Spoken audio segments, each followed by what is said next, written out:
Well, the Bama's finally won a game. It's happening, y'all. It's Sporting Convos. It's me, Mike, here with my guy. Eduardo Hero Tanaka. Hey, like I said, Washington, the Commanders, they finally won a game after a 8 game losing skid. They went up the street to New York and got the Giants up out of there. Eddie and I will talk about that. Also, we got some final a finality, I should say, to the Jayden Daniels saga. We'll talk about that. Philly, they're coming to town Saturday evening. We'll definitely discuss that game, preview that game, and talk about the AFC West. It's a lot of interesting things happening out there, some things we haven't seen in a decade, actually, for over a decade. And end the show with a little college football talk before we talk about college football. I'll explain that later. But anyway, what's happening, young? Not a whole lot. Just as I really, looking at the way the season's gone and everything is happening, it really feels like maybe we didn't have as much of a plan as we thought we did, and this was a little bit more of a fly by the seat of our pants. It's no disrespect to Quinn and Peters, but I mean, so many injuries, but it really feels like we didn't really compete like in terms of like position wise, and I know some of that to the Terry holdout, Noah Brown being injured, and that's not just to say at the receiver position, but just in general. Quinn being a player's coach, he took it easy. They didn't really play Jay. They didn't play Jayden at all in preseason, if I remember correctly. And I just feel like a lot of that it paired with just the way the season's gone. Now, again, they can't account for injuries, so I get that. And I do like the moves, but it just kind of seems like everything was sort of like, hey, last year worked, so we're just going to do more of that. And it's not that that's a terrible idea, but it's not that simple. And so I don't know. I'm just I, I'm kind of like, what are we doing? That's my mantra right now. Like what are we doing?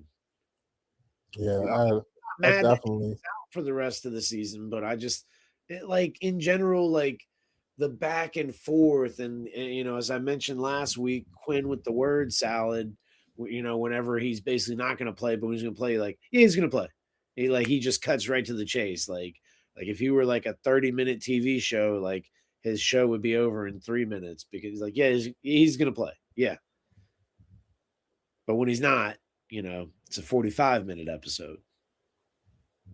No, I definitely understand what you're saying, and I guess honestly we can start right here because it kind of reared its ugly head in New York too. I really feel like even with the injuries and the inconsistency, and I was just talking about this on the classified, like right before this show. I recorded the classified, and I can't, I really cannot harp on the offense this season with their performance because my eyes and the numbers are saying that they were okay despite all the nonsense that they had to endure from the injuries and the Yeah. injuries and the injuries. Like it was a lot. Like it's so many people that got injured. We forget. Like I'd be forgetting that we lost Eckler earlier in the season, and yeah, it's just it just sucked. Like tell me a team who can go a season losing their starting quarterback for multiple games. Their receiver one for multiple games. Their running back one for the entire season. You entered the season with your left guard on injury reserve. Then your wide receiver two goes out. Your wide receiver three goes out. Your tight end two misses a game. Did Ertz miss a game this year? I don't think Ertz missed a game this year, but Hard eventually number he now. eventually even he got caught with the injury bug and he's out for his career most likely. So with all of that, I'm looking at the offense and I'm like, how are y'all still doing what y'all doing right now? I'm like, there's no way I should be able to still be doing what y'all doing. Even in the Minnesota game, it looked bad, but I'm like, they're moving the ball in ways where I don't remember Washington, like horrible Washington offenses. I don't remember them moving the ball this well in down years. And I'm like, I don't know. Like I guess I can't, like I told them I can't panic about the offense Oh, because absolutely not.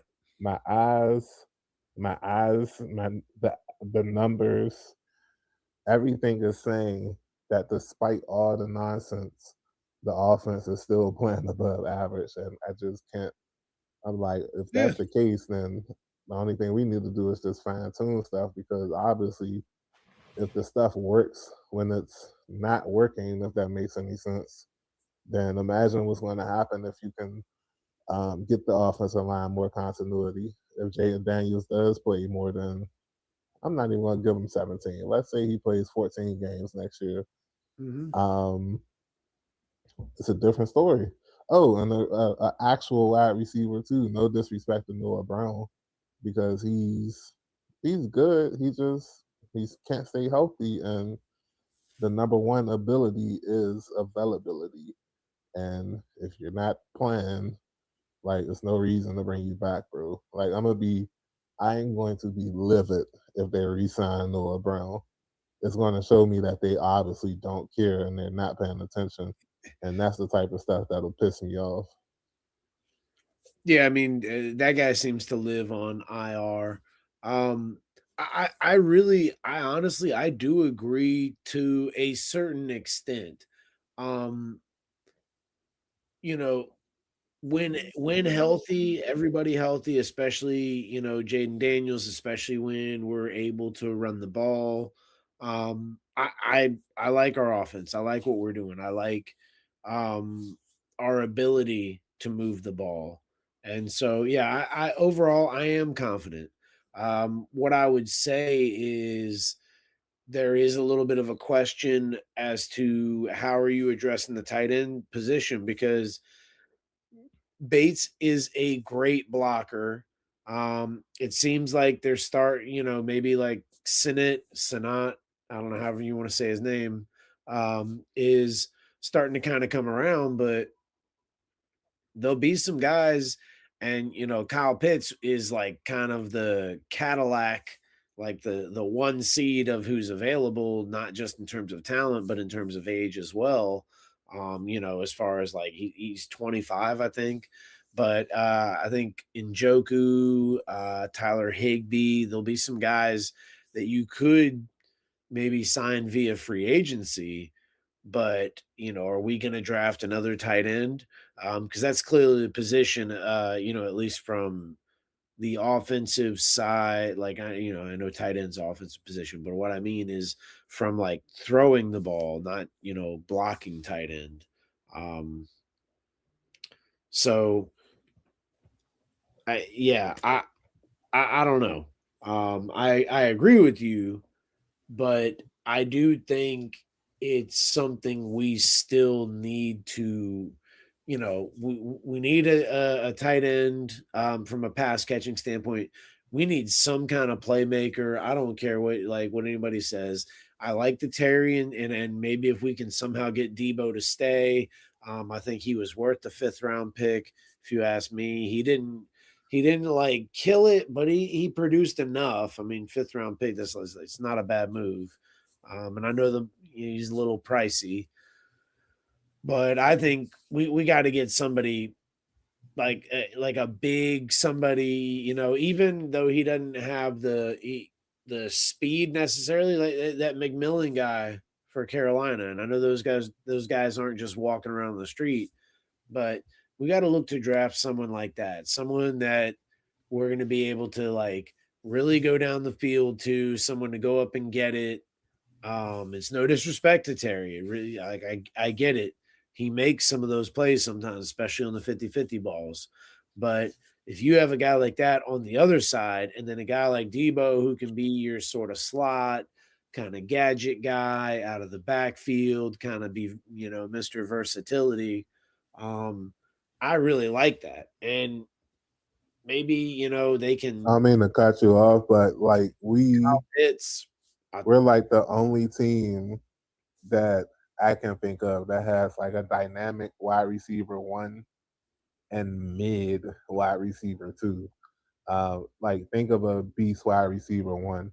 I'll start off with the best or the least of the receiver twos. I'll start off with Minnesota and say Justin Jefferson, that dynamic number one. You could say, well, Jordan Addison isn't that good at wide receiver two, and I'll say, well, he might not be, but they have another wide receiver there in Naylor that yeah, can be just as good as Addison. So they actually have two wide receiver twos. Cincinnati, Chase, Higgins, Philly, Brown, um, Smith, yep, Dallas, Lamb, Pickens, St. Louis, my goodness, LA Rams, Adams, Puka, Luka, yep, LA Chargers, Ladd, Keenan, Chicago, Adunze, Moore, and they got another man in there. I can't think of his name. Oh, Luther, Luther Burke, Burden. Yeah. So we need another receiver. I totally don't agree. know. I don't know if it's going to be in the first round. I don't know if it's going to be Jordan Tyson or Carnell Tate from Ohio State. Um, but we need to find another wide receiver too for the pair with Terry McLaurin. I 1000% agree with that. There needs to be someone on the opposite side, and there's no disrespect to Terry at all. Honestly, it's going to enhance him because he won't be doubled as much. He will have single coverage more often if there's another receiver on the other side that can scare opponents like Yep, he. So exactly. not bad. Go No, ahead though. you're like it's the gospel. Like, please, you know what I mean? Like, continue. Like, I feel like that's something we got to address. Like, I like the Laramie Tunsil thing. I like the Connerly draft. So I think we continue to address offense. I think it's not that I'm bummed about what we did free agency last year, but I think we got to kind of go a little harder. That's why, like, I get that Kyle Pitts, especially with the Thursday night performance, and then like just his age and potential. This is like the third or fourth time I've mentioned him at least. He's sort of the top of the food chain as far as free agent tight ends go. But I think you gotta, in some of those instances, you gotta kind of pull the trigger on that. Like, we're gonna have some money for sure, and you can add someone like that to our offense. And I get it's not, a guarantee. I think you got to do it. I think it speaks to your fan base. I think it speaks to the rest of your team. Like, hey, you know, we're trying here. Like, we're doing what we can to like give you guys pieces to win. Um, and I think it really no duh, but I think it obviously helps Jayden. You know, give him a guy to go to who's a little more athletic, well, a little more, who's more athletic than Zach Ertz, and they can start to develop that relationship. And then, all of a sudden, boom, bow, we got a nice little 1-2 punch right there. Go along with everything else we're doing. So I'm actually, if you see me keep looking to the right or the left, I don't know which way what orientation You're you're right, looking my at. left. It's going to change when I upload it. I'm pretty sure. So I just anyway. I'm watching our game over again, and it's the middle of the first quarter. It was after Lane's first punt return, not the return that went for a touchdown, but his actual first punt return. Um, the man is a beast. I don't know what to say. Like when it comes to returning, he's at least going to be able to do that in the NFL. But yeah, the Giants game it left The turnovers at the end put a Yep. damper on it, but all in all, like they did what they had to do to a 2-11 now 3-11 team. Um, they're not good. Like it's just they're Yeah. they're not good. There's nothing that they did that really scared me. They are professional, so it's not like they're trash. Dart made his plays. Johnson made his plays. Tracy made his plays that needed to be made. But the defensive line definitely did their thing. That's the strength of the team, and that's why the game was like as close as it was because that D line was the front seven as a whole. They did some damage towards Washington. And like I said, at the end of the game, it was them that was forcing the turnovers. So shout out to them. But um, that game really didn't teach me anything. No.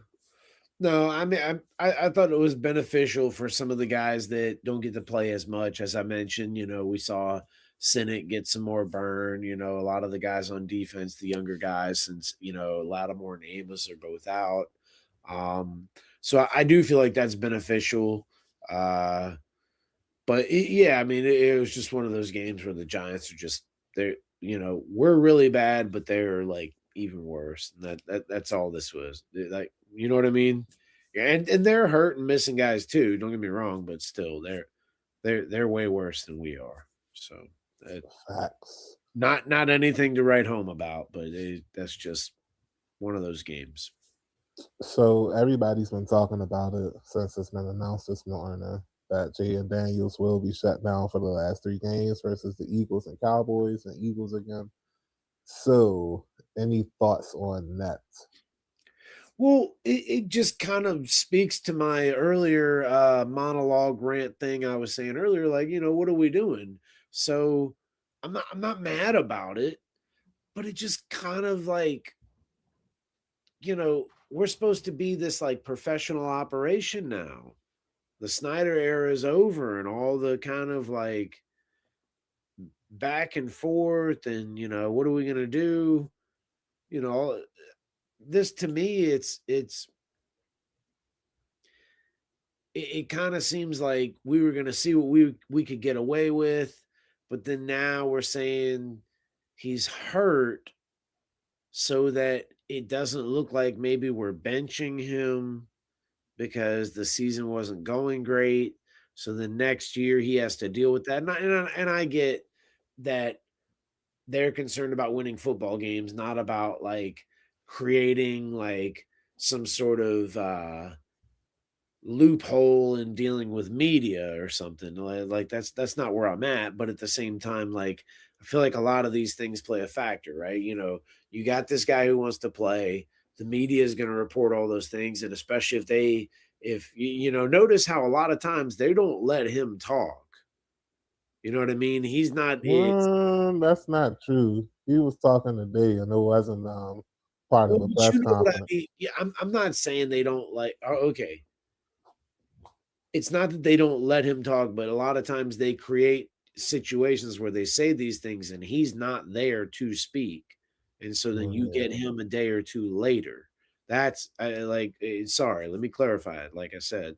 And so they do that because what's he gonna say? I want to play. I'm ready to play. I'm good. It was just a this and that. It's not my throwing arm. But so I think in some ways, uh, like I mentioned last week, the Zach Ertz thing plays a factor when you see his injury, and they're like, "Oh, let's chill." Trying to protect Jayden from himself. Certainly, totally agree. But this is this again seems like they were gonna try to play him, and now they're not, and they're like just being indecisive, and like there's not really a plan. You know? Well, I think they had a plan. It's just that it got aggravated because of honestly, it's his mistake. He's the one that's not protected himself, and it got re-aggravated, and he's just not cleared to play. And at this point, it's like, all right, there's only 3 games left. Like, if he's not playing in this game, what's the point of even playing him in the last 2 games? And they are like when he played in the Vikings game, they still weren't eliminated from the playoffs yet. So even though it was a long shot, like it was a shot nonetheless. But now they had the excuse, all right, um, it's not looking good injury wise. It's not looking good playoff wise. Like it's just nothing's good. Now, of course, they could be honest, or if they are honest and say, well, it's just not like the pieces around them aren't good enough for him to play this year. But then everybody will be looking at you like you picked the pieces. Yeah. So I don't know. I'm just glad it's over. Like just get him out of here. I said after the last injury, the injury in the Cowboy game, I think is when he got injured the second time or whatever. But anyway, I'm like, no, get him out of here. Like just shut Yeah. him down for the season. It's not working. So it was nice that he came back to play in the Seahawks game, only to get injured again. But I was like, after the Seahawks game, I knew it was just the elbow and he'll be back. But after that, it's like, bruh, just it's no use. It's really no use. And with that being said, we're not even predicting the Eagles game. I'm pretty sure, like, it really doesn't matter. Us a little, but I mean, hey, it's the perfect opportunity for us to get a FU game, which like sometimes kind of an FU to us because if we win, we're hurting our draft stock. But I got to tell you, I feel like the way we're set up, Philly's going to overlook us a little bit. And I mean, hey, talent wise, it'll be a little tough, but in the right scenario, I can definitely see us winning. I'm not counting us out, but like overall, yeah, it Philly, you know. So, besides us pulling off the upset, like, what else is it that you want to see in Saturday's game? Okay, hear me out. I'm I'm not like trying to invoke this or whatever. Put all these young guys in. Even if they get beat, you know what I mean? Even if it gets bad, put them in there. Get them the reps, get I them feel like some that's look. common sense. You like but I hear you, but I just feel like in the spirit of competition, they might keep some of these vets in there to like make it not look so bad because and understandably like I am not saying this from a like sort of rigid standpoint but like Quinn's also trying to keep his job and I don't think it's totally on the line but it's not on the line and, and so yeah I all I'm saying is throw a little bit more to Ben Sinnott. Let's see Lane get a few more passes. I know he was brought in to be more of a special teamer, but let's try to do that development thing. I understand you have this like there's this tier in terms of like where you're drafted and what the expectation is, but that doesn't mean that the last guy shouldn't be developed as much as the first guy. I mean, I just feel like that's also common sense, but I don't know. Sometimes it kind of feels like certain guys are afterthoughts, and I get it. Personalities and emotions can kind of play factors sometimes in the workplace. And I don't say that to be negative or pick on anybody. But anyway, let's develop Jeremy Lane. Let's throw the ball a little more to Traylon Burks. He seems to be catching the They're ball when he. gonna have to now. I mean, yeah, and I think they just brought in Moore as well. I think they brought him back again. Um, so let's start doing that. And honestly, I know we didn't get a lot of yards out of it, but let's keep doing some of this misdirection stuff like we did with that. Like, I think it was sort of a fake reverse, but we only got like 4 or so yards out of it. But Oh um, yeah, I just saw that play. That was on the second offensive drive of the game that ended with Koski Merritt scoring the touchdown. yeah, let's get some of that kind of stuff No, going. third. I'm sorry, that was the third drive. I mean, I think we're at our best, and I mean, you could maybe probably argue this for a lot of teams, but I think we're at our best when we're running the ball, and especially when we're running the ball successfully. But whether it's McNichols had some exciting moments, despite that bad fumble. Rodriguez for sure, Krosky Merritt, who showed a little bit of life this past Sunday, as well as he had a couple of really good games early on. Um, we've shown the ability to get the job done running in a post Shanahan era, which is kind of cool to me. And I think we're going to build on that because I do, despite my criticism, like a lot of the things Peters has done as far as building this team. So I'm just hopeful that we can kind of like reverse the curse and all that, like as far as like injury bug and all those things. So I just want to see a lot more development, man. Like because these are guys that we might need to count on, especially given what we saw happen this year with all the injuries and needing to depend on our bench. So let's be prudent, let's be practical, you know. Double So last week we talked about how there may not be like how all four teams could miss all four teams from Championship Sunday last year. How all four teams could miss the playoffs. Well, it looks like two might make it. Philly and Buffalo, they both won their respective games on Sunday. Philly coming back from, I mean, I'm sorry, Philly beat the brakes off of the Raiders 30-31 nothing, but Buffalo came back. I think they were trailing New England by at least 20 at one point. It may have mm, been a skunk. It may have been 21 nothing, but all I know is that I was watching our game and I'm looking at the corner of my eye, and slowly but surely that lead is chipping away.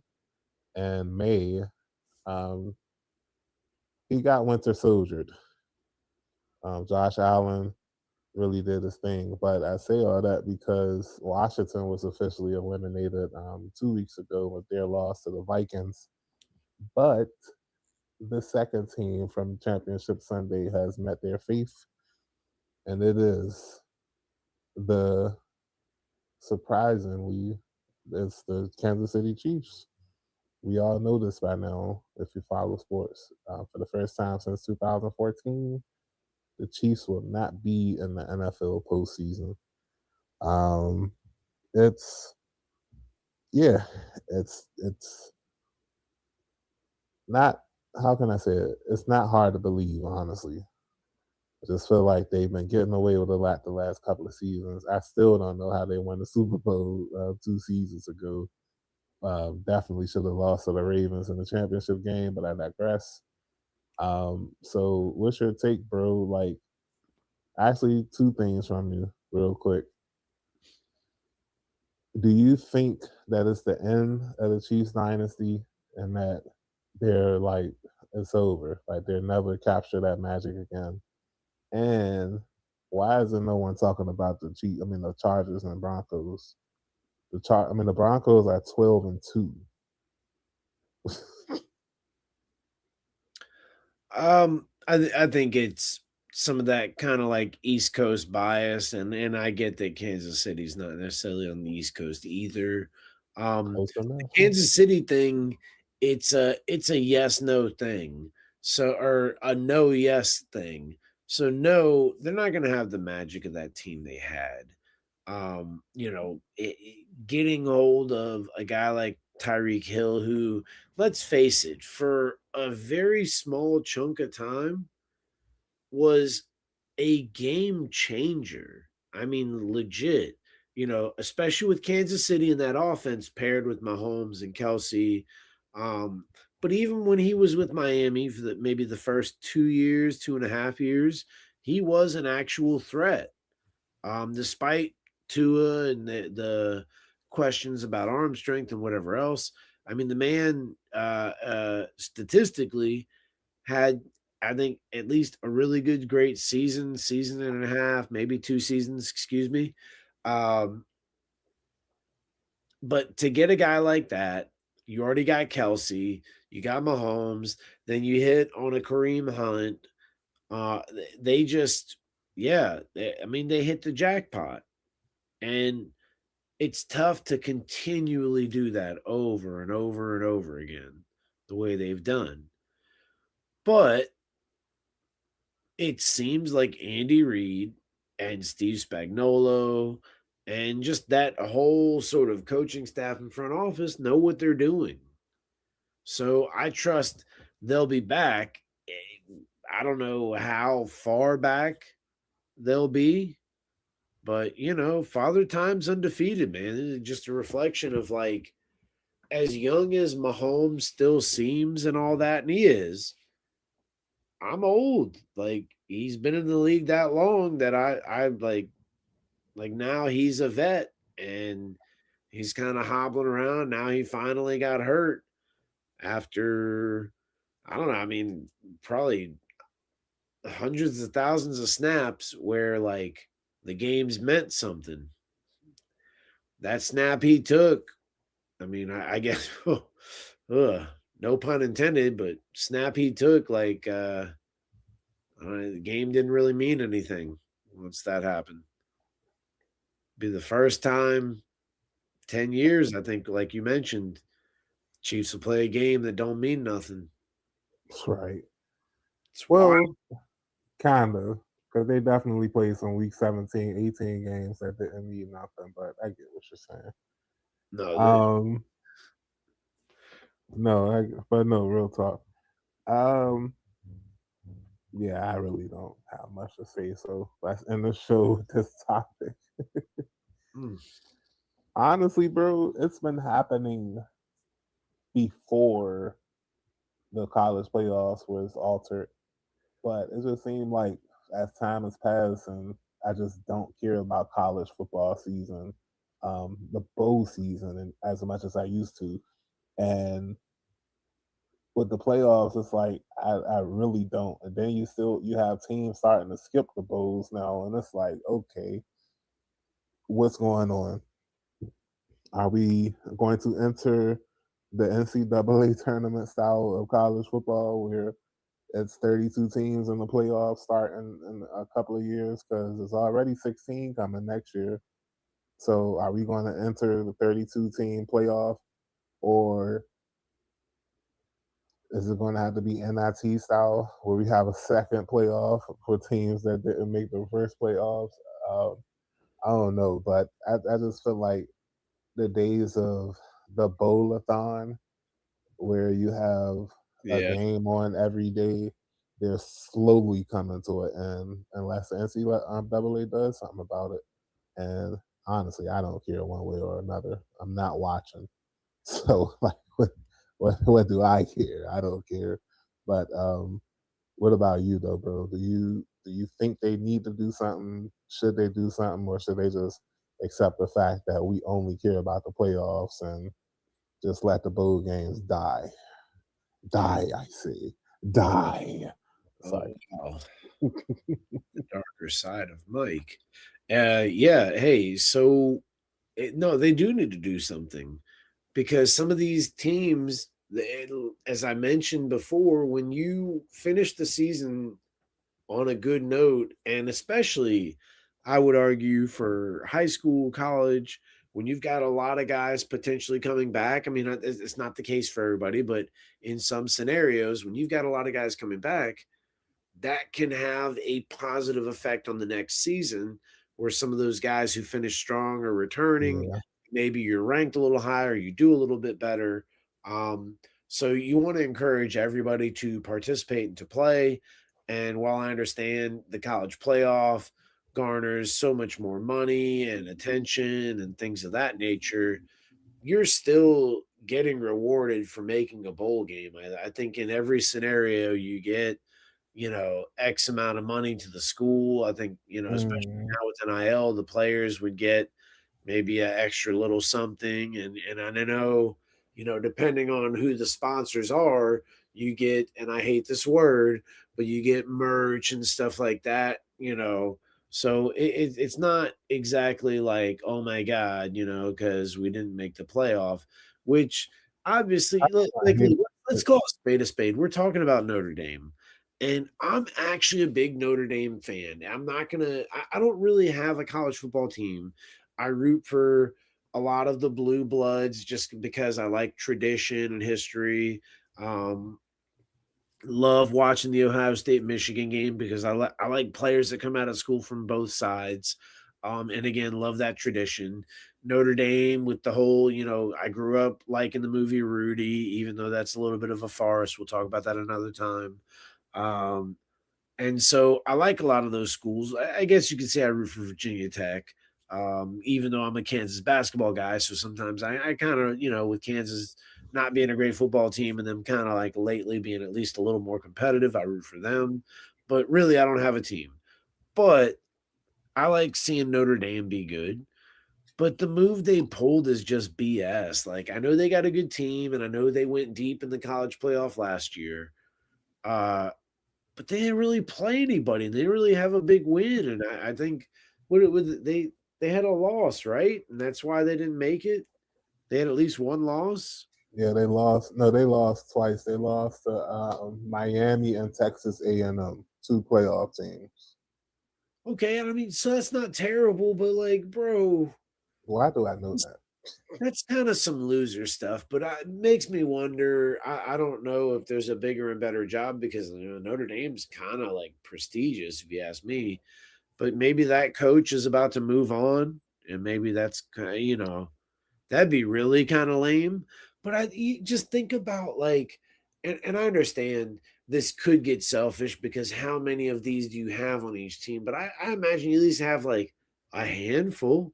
Think about some of the guys that this might be the last time they suit up, even if they don't play that often.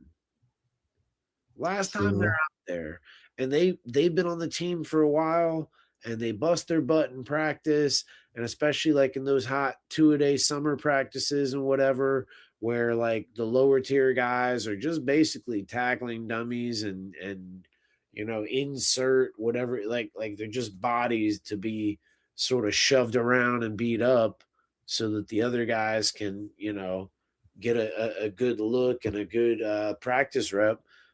But think about those guys, and we're just gonna be like, "Nah, bro, we're not playing." It's lame. It's lame. There's no excuse for that. That's totally just.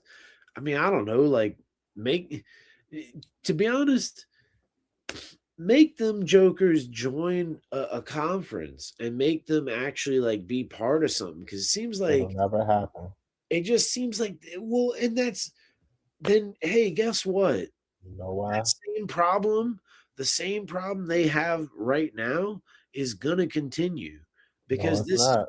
they didn't make it because they want to pick and choose who they play. I'm So gonna they tell play you why. Boston College and USC and the same handful of schools and what? I'm gonna, I'm gonna tell you this real quick, and I guess we can wrap up the show with this. De Niro. They're never joining a conference, and after next season, it might never happen for real because they had an NBC contract. NBC hosts their home games, and this is probably over 100 million a season now, or maybe not. I don't know, but NBC has that contract. But now, on top of that, um, they have it in the contract for the next college playoff that if they're ranked top 12, they're automatically qualified for the playoffs, regardless of anything else. If Notre Dame is ranked top 12 in the polls, they will be an automatic playoff team when they move to 16 next year. So Damn. yeah, go Irish. I used to rock Notre Dame too back in the day, so I get it. Like not because of Rudy or whatever, honestly because of the mascot. But yeah, that's it for this week, Young. We will be taking a break because of Christmas next week. Enjoy the time with your family and folks. Hit us up on the interwebs if you happen to see us on social media, though. And yeah, like it's winding down. Definitely not doing this because the Washington is having a bad season. I believe we did the same thing last year. So don't act like we're running. We're not running. We're still here. I was waiting for my brother to come back. Oh, it looks like he's coming back just in time. But Guess who's Zach? Yeah, guys, wrapping up the show. It's just one of those things where with the Commander season being over and as much as we love the Caps, we're not as into hockey as we're into, football and basketball, and with the Wizards not being the greatest, the not young until the playoffs. yeah. Anywho, yeah, we're in the holidays, guys. Just something to think about. And I just wanna there's a Bluey episode that would really like suffice, but I don't want to get into like semantics because it's just a real quick one liner. I want to like throw this out there to not just parents, but everybody who tries to embody the holiday spirit, family, people who try to, if you're making the effort out there to be with the ones you love, you're taking care of them whatever way you know how. It might not be the way you want, it might not be in the most extravagant way, but I'm here to tell you you're doing great. You're doing Yeah, for real, you're doing great.